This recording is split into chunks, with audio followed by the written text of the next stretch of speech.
Isang mapagpalang araw muli sa atin mga ka-voltage at may panibago na naman po akong customer at ang ipare-repair nila sa akin ay isang electric fan. Ang issue po nito mga ka-voltage ay hindi na ho siya umiikot. Stuck na po. Sira na po yung bushing nito. So sinabi ko nga sa kay customer na sira na ang bushing, kailangan ng palitan. So pumayag naman si customer na sabi niya okay, palitan daw. So pinalitan ko nga po. Ito na nga po mga ka-voltage, mayroon po akong idea na ibibigay sa inyo kung paano magpalit ng bushing.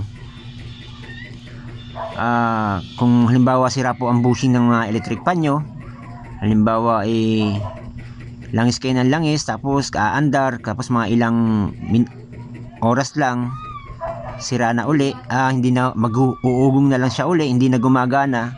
Yan po ang kalimitan sira ng electric fan, na pagka nilangisan okay, gumagana, pero maya maya titigil na dahil nga po sa bushing na ho yan.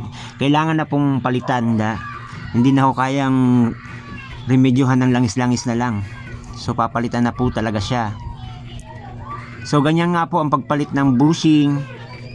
Kung meron kayong tubo para yung bilog na tubo po, katulad ng ginagawa ko na ganyan, para maibalik nyo po ng tama yung lock nya. Kasi kung flat screw lang ho ang gagamitin nyo dyan, mahihirapan kayo kasi may spring po yan. So kailangan po nyan yun, tubo na yan na bilog, para sabay ho ang pagpasok niya sa loob, malalak kagad siya. After po ng pagkabalik nyo ng bushing, katulad ng ginagawa ko nyo, langisan nyo rin po. Wag nyo pong kalimutan langisan para hindi na po uli masira uli yung bushing.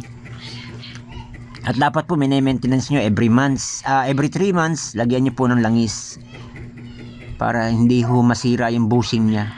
Kasi ho sa katagalan, natutuyuan po ng langis, ang mangyayari ganyan, bakal sa bakal na ho ang nagkakainan, kaya nagkakaroon ng gap yung bushing, lumalaki ang butas. So pag lumaki ang butas niyan, sasayad na ho sa rotor, yung sa stator, yung rotor nya magmamagnetize na po yun, hindi na ho iikot. Lagi na lang nakadikit yung rotor sa stator pagka malaki na ho ang clearance ng bushing.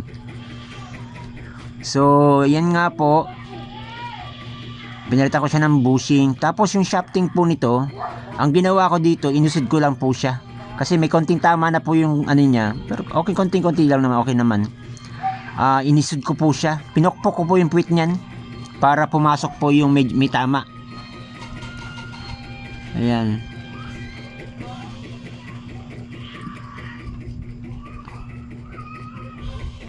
Pinokpok ko lang po yung sa may hulihan niyan, yung papunta sa may gear niya, para pumasok ho yung parts na may tama na ng kayod. Kaya ang matitira sa kanya yung bigs na bigs pa po, makinis na parts pa. Kaya parang nagpalit pa rin, parang bago pa rin ho yung shafting. Yan lang po ang diskarte niyan. Halimbawa malayo ho ang palitan ng mabilihan ng shafting or bushing. Pero ang bushing, wala hong remedyo talaga yan. Talagang papalitan nyo ho talaga. Kailangan nyo magpalit talaga ng bushing. Pero sa shafting naman ho, madali lang maremedyohan. Kasi nga ho, pwede nyo siyang iusod doon sa walang tama. Pwede nyo i-remove, papasok sa loob yung may tama na, doon sa may rotor nya. Ganun lang po ang diskarte niyan. Kung halimbawa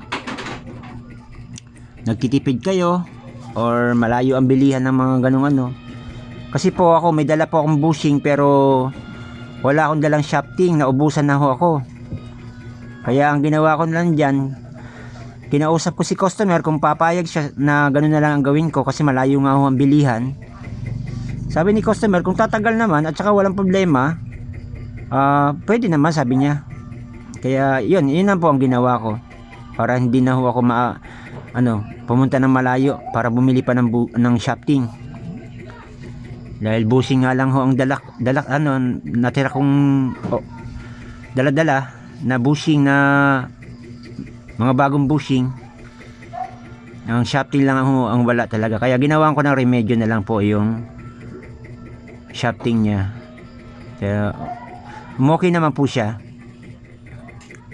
sa ganun diskarte. Ipapasok ko po sa inyo yung ganyan diskarte. Okay naman po yan, wala naman pong problema. Popokpokin nyo lang po yan ng kahit martilyo, ano kaya plies, papasok ho yan. Basta napasok nyo na ho yung parts na walang tama, walang kayod, ang matitira na lang dun ho yung makinis na parts. Kaya parang bago pa rin ho yung ano niya. So, walang tama po ho yan. Okay na okay po yan mga ka-voltage. Try nyo po. Yan nga po. At saka sa pag mga ka-voltage, halimbawa po magtatanggal kayo ng motor, ingat na ingatan nyo po ang winding na masugatan or mabunot yung pinaka mga winding nya, mga wire, kasi oras na mabunot po ang isa niyan, sigurado ang hirap na hong ibalik nun, maghihinang pa ho kayo. Kaya kailangan ingatan nyo ho na masugatan siya, o kung magtatanggal kayo ng screw, kailangan po hindi ho dumiretso yung dulo ng Philip dun sa mismong winding, dahil pag dumulas ho yung dulo niyan ng Phillips screw, tumama sa winding, wala, goodbye na po yun, bili na panibagong motor. Kaya pag re-repair po kayo o magsi-self-repair po kayo sa inyong mga electric pan, ingat lang po. At saka palaging naka-unplug, wag ho nakasaksak. Magugulat na lang ho kayo, makukuryente kayo bigla kasi nakasaksak pa ho yung electric pan. Ingat-ingat lang po sa paggagawa, sa pagre-repair. Madali naman po mag-repair ng electric pan mga ka-voltage.